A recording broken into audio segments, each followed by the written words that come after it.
and welcome back to MYP Masterclass for Biology. Today we will be looking at organelles, which are the parts that are within a cell. Let's start with animal cells. The first is the cell membrane. It is also known as the plasma membrane, and it separates a cell's interior from its exterior to control what enters and exits the cell. And this is going to be particularly relevant with processes like diffusion, which you'll learn later. In this diagram, you can see it's the outermost layer of this animal cell. Next is the cytoplasm, and it's a jelly-like fluid that suspends other cell structures, and it is the site of chemical reactions. As you can see in this diagram, it is this light blue part that makes up most of the cell. Next is the nucleus, which is here in the middle of the cell, and it is going to contain the genetic information for the cell. It's going to contain the DNA that is organized in chromosomes via histones, which you will learn about later as well. Next is the mitochondria. We have known the mitochondria to be the powerhouse of the cell, but in reality, this means that it is going to convert glucose to ATP for respiration. Here you can see is the mitochondria, and there's another one here. And there are a lot of particular structures about the mitochondria that we will learn about in future videos. Next is the ribosomes, which is where translation in protein synthesis occurs, which practically means that it is going to create the proteins.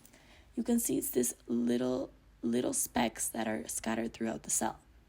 And there are both bound ribosomes and free ribosomes. Here are the free ribosomes, and on the rough endoplasmic reticulum, you will find ribosomes that are attached. So here's the rough endoplasmic reticulum, and it is going to produce proteins for the Golgi apparatus. It's right here, and it's right here. The smooth endoplasmic reticulum, on the other hand, is going to synthesize lipids. And you can see it's very close to the rough endoplasmic reticulum. So this is the Golgi apparatus. And this is a structure that is going to process and package proteins and lipids. So it's going to receive chemical substances, modify them, and then pack them into vesicles so that they can be used either inside or outside of the cell. Next is the cilia, and it's a hair-like structure that moves substances along tracts. So if you think of your trachea, it's going to have a lot of cilia, which is going to help move the mucus along your trachea so that you can get rid of pathogens. And then is the flagella. The flagella is not necessarily present in all animal cells, but a great example of it is the sperm cell, and it's a tail-like structure that facilitates movement. So in the sperm cell, this flagellum is going to allow the cell to move and thus to fertilize more egg cells. Now, of course, not every cell is the same, so there will be some different organelles for each cell. But these are the main ones. Next, we can move on to plant cells, which have a few organelles that are different to those of animal cells. The first is the cell wall, and it's outside of the cell membrane and is going to help maintain the structure of the cell and protect it. So this first light green layer is going to be the cell membrane, and this darker green outside is going to be the cell wall. Next is the chloroplasts, which are going to contain chlorophyll, which is used in photosynthesis, which is a vital process for a plant cell. And next is the central vacuole, which is going to store and regulate water in a cell. Finally, we can move on to bacteria. Bacteria have a lot of structures in common with animal cells. So of course it's going to have a cell membrane. Like a plant cell, it's going to have a cell wall.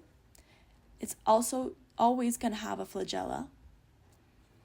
It's also going to have ribosomes, but instead of the 80S ribosomes that are in animal cells, it's going to have 70S ribosomes, which is simply a small differentiation in the size and structure of the ribosome, but it has the same function, which is again to synthesize these proteins. And it's also going to have the cytoplasm, but it has a few specific structures, such as the plasmid, which is an extra loop of DNA that can transfer genetic information to other cells via horizontal transfer. The pili, which are going to be also similar to cilia, and they're going to be these little hairs that are going to allow cells to attach to other cells and surfaces. So there's going to be attachment pili and conjugation pili. But again, right now you don't need to know that. You may need to learn that in the IB. But right now for MYP, you will not need to know that. And the nucleoid, which unlike animal cells is not going to be condensed into chromosomes, but rather is going to be a naked strand of DNA that is going to contain the genetic information of the bacteria. And that is all for the organelles. These are some simple definitions that are going to help you understand the functions of these organelles. In the future, you may have to learn them more in detail and relate form and function. But this is all for now. Thank you so much.